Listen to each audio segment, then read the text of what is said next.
ang mga speech at iba pang pang-epal bago ng distribution, hindi na po pwede yan. Ito po ba yung sinasabi nyo bawal ang epal, Marcos Jr.? Iniintindi mo ba yung script na binabasa mo o nagbabasa ka lang o lutang talaga utak mo? Dahil kahit mamigay ka pa ng 5K dyan, mamudmud ka pa, tapos ipangalandakan mong mukha mo dyan, kala nyo talaga inyo yung pera, alam nila kung sino talaga ang dapat nilang pasalamatan.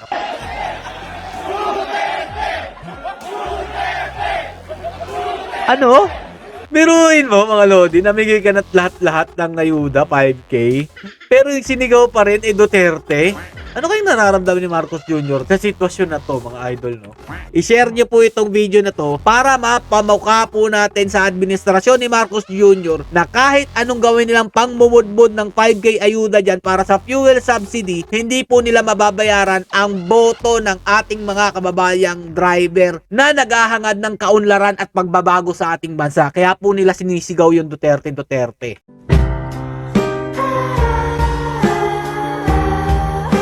Yo, what's up mga Lodis? It's Miguel Peps TV. Welcome back po sa ating channel. Ito na po mga Lodis. Sang-ayon po ba kayo dito po sa fuel subsidy ng administrasyon ni Bongbong Marcos Jr.?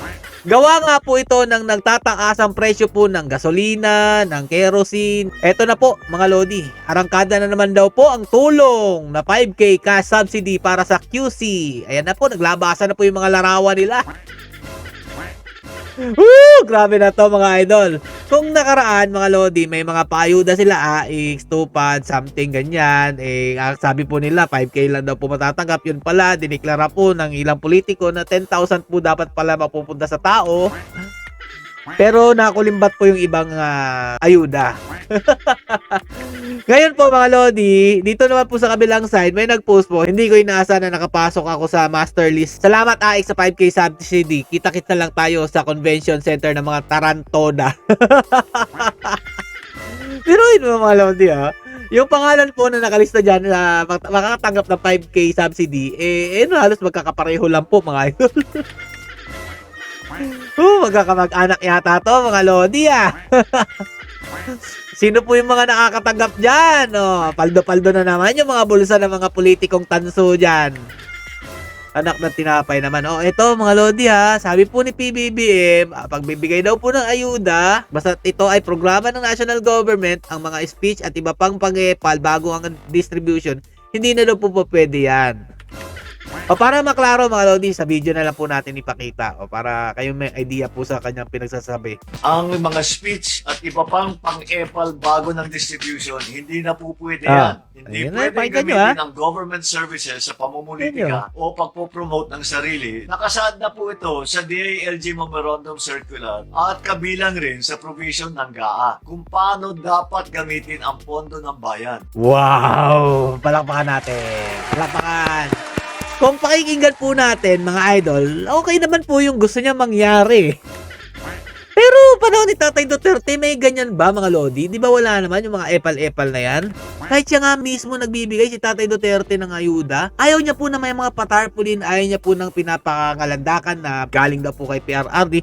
Kasi nga po, pera naman natin yan. Pera ng taong bayan yung binibigay ng ayuda sa mga tao, sa mga nangangailangan. Ba't daw po aangkinin ni Tatay Duterte? At eto, parang gaya-gaya naman po ito si Marcos Jr. Pero ang totoo niyan mga Lodi, siya rin po pala ang susuway sa mga sinasabi po niya. Kung dito po mga idol, naglalabasan na po yung mga mukha nila, hindi naman po niya ito masisita dahil kaalyado naman po nila ito. Eto po mga Lodi, tingnan nyo naman. Eto po ba yung sinasabi nyo bawal ang epal, Marcos Jr.?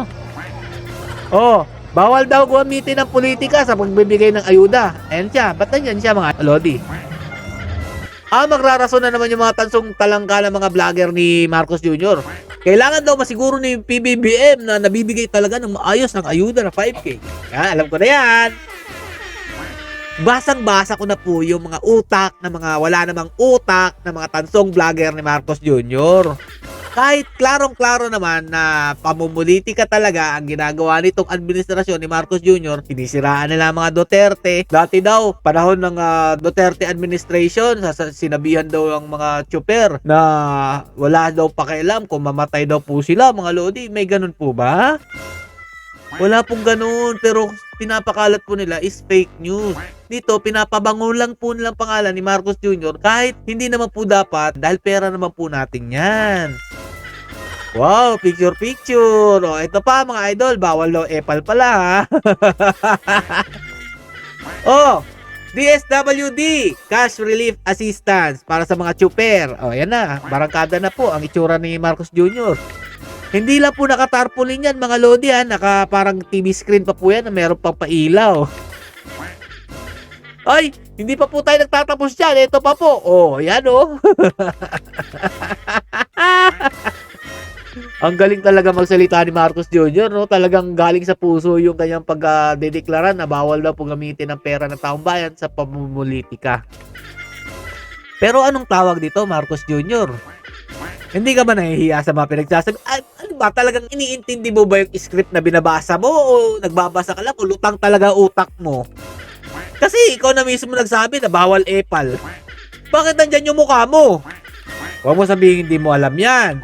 Nandun ka nga, naipag-picture-picture ka nga dito sa mga chopper. O yan, pamimigay ng ayuda. March 17, 2026, Manila. Courtesy Ivan Mayrina, GMA Integrated News. Hindi bago lang to.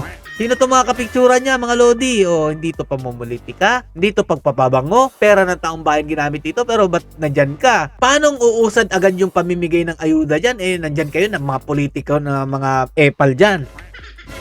Anak ng tinapay naman, oo. Pero kahit anong gawin mo, Marcos Jr., alam na ng taong bayan kung sino ang meron pong malasakit sa mga kawawang nating driver, kawawa nating mga mahihirap, mga OFW. Dahil kahit mamigay ka pa ng 5K dyan, mamudmud ka pa, kasi pangalandakan mong mukha mo dyan, kala nyo talaga inyo yung pera.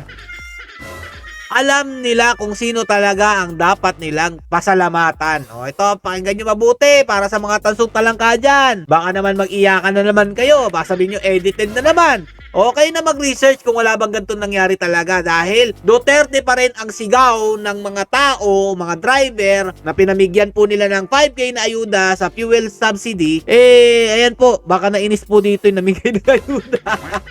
O, panoorin nyo mga idol o.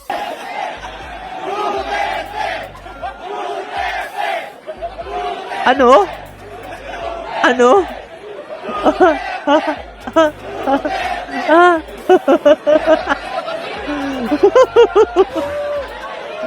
Biruin mo mga lodi, namigay ka na lahat-lahat ng ayuda, 5K. Pero yung sinigaw pa rin, Duterte. Ano kayong nararamdaman ni Marcos Jr. sa sitwasyon na to, mga idol, no? Tatanong lang ako mga vlogger ni Marcos Jr., paano nyo madidibang to na, wala naman nangyaring ganyan. Wala naman nagsigaw ang Duterte. Kasi mga lodi, di umano, may nagsisisigaw dyan na BBM. Ayun, nabanatan po siya ng mga maka-Duterte. Nakikita nyo naman siguro, no, kahit anong gawin po na panunuhol nitong Marcos administration sa mga paayuda nila dyan, hindi po mababayaran ang mga boto niyan. Tatanggapin lang nila ang pinamimigay ninyo, pero totoo niyan sa eleksyon, ang boto niyan Sara Duterte sa 2028. Yan ang katotohanan dyan, tanggapin nyo na. Kaya kayo, double time kayo sa paninira sa mga Duterte dahil alam nyo talaga na wala kayong Panama sa 2020. Hindi pa nga kayo makahanap ng ilalaban nyo kay VP Sara Duterte, si Leni Robredo. Sabi pa ni Trillanes, dapat daw magsanib puwersa. Kahit ipagsanib puwersa po ninyo yung porsyento na nakukuha nyo sa trust rating, lagapak pa rin kayo. Kahit magtulong-tulong kayo, paano yung matatalo yung isang tao? Di ba? Babae pa yan. Kahit anong gawin nilang paninira sa mga Duterte, mananatili ang ginawa ni Tatay Duterte na kabutihan sa ating bansa. Ano na? Kaya pa ba? Tuloy pa natin yung Duterte. Ano?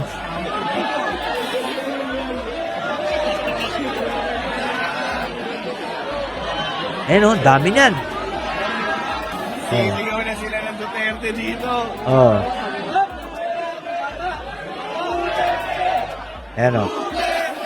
Klaro sabihin yung edited dyan. Klarong-klaro yung mga bunganga niyan. Sige na, mga Marcos vlogger na wala namang utak. Pagtanggol nyo yung inyong mahal na Pangulong Marcos Jr. Dapat i-debunk nyo to. Dapat hindi nyo hayaan na manaig tong gantong klaseng video. Kaya kung ako sa inyo, mga lodi natin, mga solid Duterte dyan, i-share nyo po itong video na to para mapamukha po natin sa administrasyon ni Marcos Jr. na kahit anong gawin nilang pangmumudmud ng 5K ayuda dyan para sa fuel subsidy, hindi po nila mababayaran ang boto ng ating mga kababayang driver na naghahangad ng kaunlaran at pagbabago sa ating bansa. Kaya po nila sinisigaw yung Duterte.